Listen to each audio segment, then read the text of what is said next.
j'appuie sans que ça quand même... Ouais. Après, il faut se souvenir de... En quel sens ça va. Cette exposition est née d'une volonté de partager au public les travaux qu'on est en train de réaliser sur la Grande Chasse de Saint-Maurice. Donc c'est un projet de plusieurs années, de 4 ans pour être précis, qui se concentre à l'étude et à la restauration de ce reliquaire. Alors les visiteurs vont découvrir quelque chose qu'on ne voit pas normalement, c'est une chasse en traitement, donc une chasse démontée. Donc on va pouvoir découvrir son âme en bois, on va pouvoir découvrir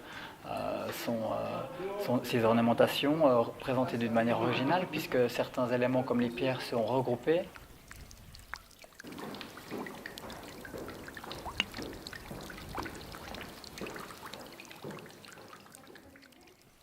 On va réorganiser certains reliefs, puisque à l'origine ce n'était pas une chasse reliquaire, c'était une autre pièce, un autre objet.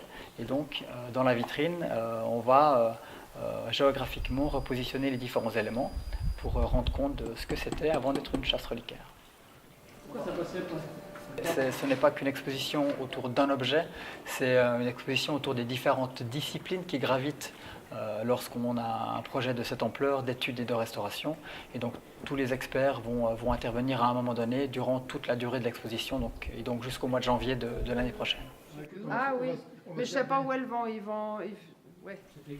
Il y aura un espace qui sera ouvert de temps en temps, 2-3 fois par mois, pour que les visiteurs puissent rencontrer les restaurateurs, les historiens de l'art, les gémologues par exemple, les orfèvres et d'autres corps de métier, d'autres spécialistes, d'autres experts qui ont collaboré à l'étude et à la restauration de la Grande Chasse de Saint-Maurice. Oui, je pense. Ouais, je pense. Mais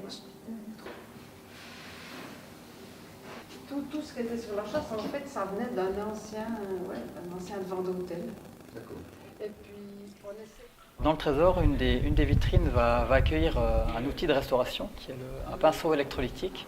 Et cet outil sera mis en scénographie en situation. Et donc les visiteurs vont comprendre intuitivement comment fonctionne cet outil, en tout cas quel en est le résultat, avec une pièce restaurée à côté de l'outil.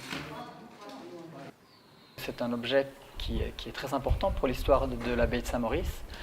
Et on avait à cœur de développer cette thématique dans une exposition pour que le public puisse découvrir ce qui se cache en fait dans les murs de l'abbaye.